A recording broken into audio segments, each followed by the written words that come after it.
میرے شوہر طاہر جب ٹرانسفر ہو کر رام گڑھ ریلوے اسٹیشن آئے تو بہت خوش تھے، کیونکہ چھوٹے سے گاؤں سے شہر آنا ان کی دیرینہ خواہش تھی۔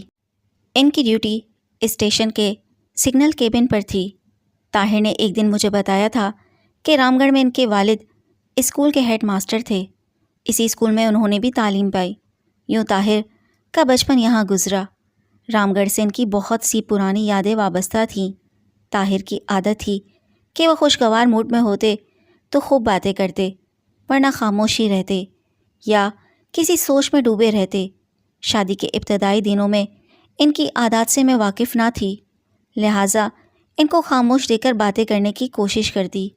وہ ہاں کر کے ٹال دیتے، میں تو دل محسوس کر رہ جاتی۔ بالآخر سمجھ لیا کہ ان کو بے وجہ ڈسٹرب کرنا درست نہیں۔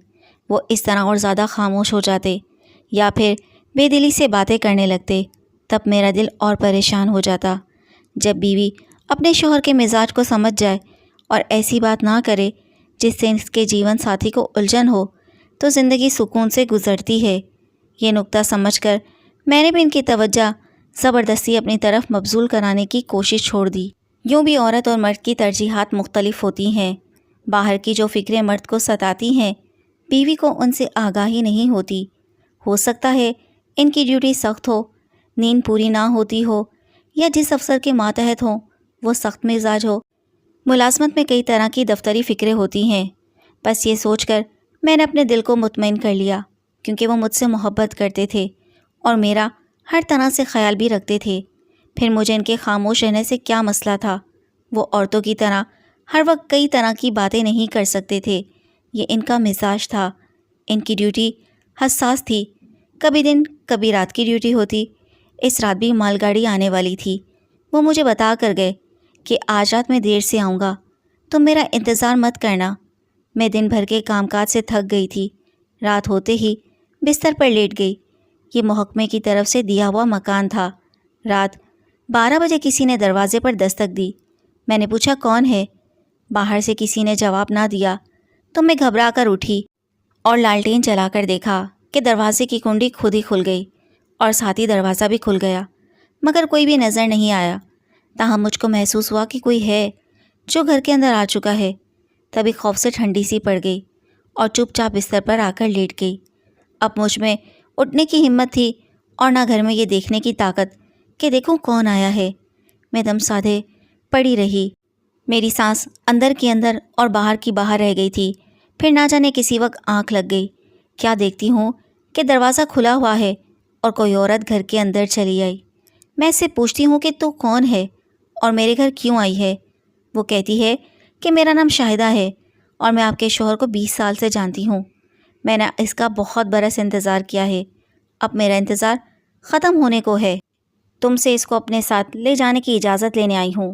پھر خواب میں ہی مجھ کو جھٹکا لگا اور میں اٹھ کر بیٹھ گئی۔ اس وقت سردی بہت تھی، لیکن لحاف میں بھی مجھے ٹھنڈا پسینہ آ رہا تھا اور سارا بدن کپ کپا رہا تھا۔ باہر کچھ شور سنائی دے رہا تھا اور تیز بارش بھی۔ کمرے سے باہر دیکھا، واقعی میرے مکان کا بیرونی دروازہ کھلا ہوا تھا۔ ہمت یکجا کر کے میں صحن سے دروازے کی سمت گئی اور دوڑ کر کنڈی لگا دی اور فوراً ہی ہانپتی کانپتی کمرے کے اندر آ گئی۔ بستر پر لیٹتے ہی بے ہوش ہوئی۔ مجھے کچھ ہوش نہیں کہ میرے شوہر کب گھر آئے اور مجھے کیسے ہوش میں لائے۔ دروازہ کھٹکھٹاتے جب وہ تھک گئے تو دیوار پھاند کر گھر میں داخل ہوئے تھے۔ وہ ڈر گئے تھے کہ جانے مجھ کو کیا ہو گیا ہے کہ دروازہ نہیں کھولتی۔ میری حالت ذرا سنبھلی تو میں نے اپنے شوہر سے پوچھا، کیا آپ کسی شاہدہ نامی عورت کو جانتے ہیں؟ وہ یہ نام سن کر چونک گئے، کہنے لگے تم کیوں پوچھ رہی ہو؟ تب میں نے انہیں بتایا کہ رات جب میں جاگ رہی تھی دروازے کی کنڈی کھلنے کی آواز سنی تھی۔ تب مجھے یوں محسوس ہوا جیسے کوئی اندر آ گیا ہو۔ ڈر کے مارے اٹھ کر دیکھا نہیں، کمرے کا دروازہ بند کی پڑی رہی۔ جب آنکھ لگی تھی تب ایک عجیب خواب دیکھا کہ ایک عورت آئی ہے اور کہتی ہے کہ میرا نام شاہدہ ہے اور میں تمہارے شوہر کو جانتی ہوں۔ بس پھر میں ڈر کر اٹھ بیٹھی۔ کمرے کا دروازہ کھول کر صحن میں جھانکا تو باہر کا دروازہ کھلا ہوا تھا، حالانکہ میں آپ کے جانے کے بعد کنڈی لگا کر سوئی تھی۔ اسی خوف کے سبب کمرے میں آتے ہی میں بے ہوش ہو گئی تھی۔ یہ ساری بات میں نے شوہر کو بتا دی، مگر یہ نہیں بتایا کہ خواب میں وہ عورت کہہ رہی تھی کہ میں تمہارے شوہر کو لے جانے آئی ہوں، تم مجھے اجازت دو۔ نہ جانے کیوں یہ بات منہ سے نکالنے کو میرا دل نہیں چاہا۔ طاہر نے میرے لبوں سے شاہدہ کا نام سنا تو اس کے چہرے کا رنگ بدل گیا۔ کہنے لگا کیا واقعی خواب میں عورت شاہدہ نام لے رہی تھی؟ میں نے کہا کیوں؟ آپ کو یقین کیوں نہیں آ رہا؟ وہ سوچ میں پڑ گئے اور چہرے کا رنگ پھیکا ہو گیا۔ انہوں نے مجھ سے کہا یہ ایک کہانی ہے۔ میرے اصرار پر انہوں نے یہ کہانی مجھے سنا دی، شاید میرے تجسس پر یا اپنے دل کا بوجھ ہلکا کرنے کے لیے۔ انہوں نے بتایا آج سے 19 سال قبل جب میں اس گاؤں میں اپنے والد صاحب کے ساتھ رہتا تھا، ایک لڑکی والد صاحب کے پاس ٹیوشن پڑھنے آئی۔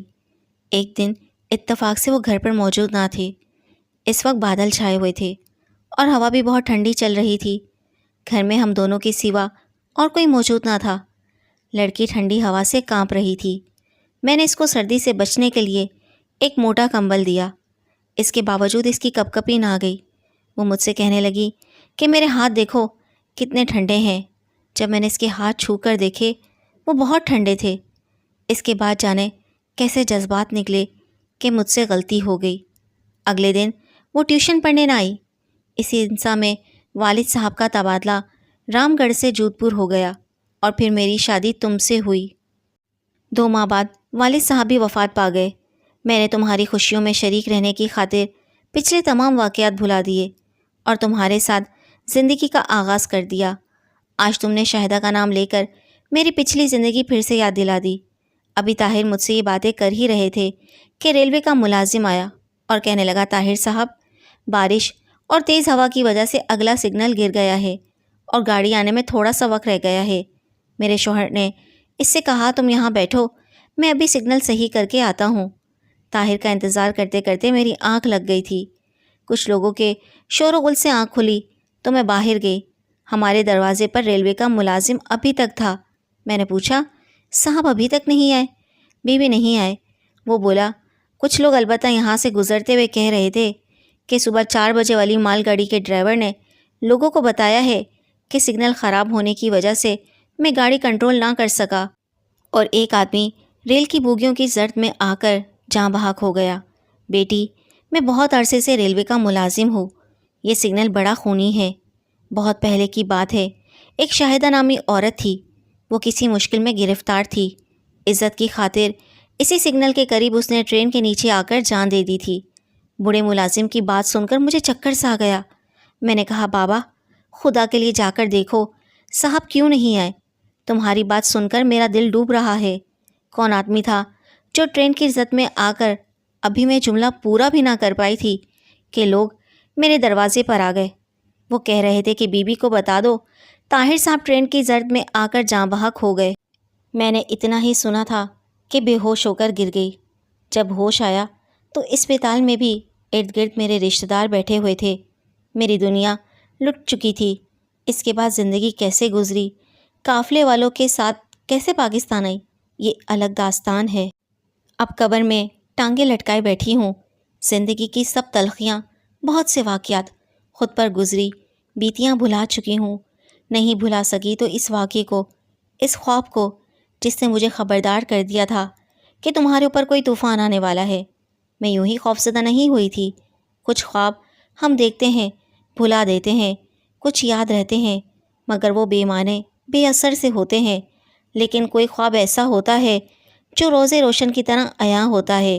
خدا کرے ایسا خواب کسی سہاگن کو نہ آئے جو ایک بھیانک حقیقت کے روپ میں آج بھی شعور میں چیختی جاگتی تصویر کی طرح زندہ ہے۔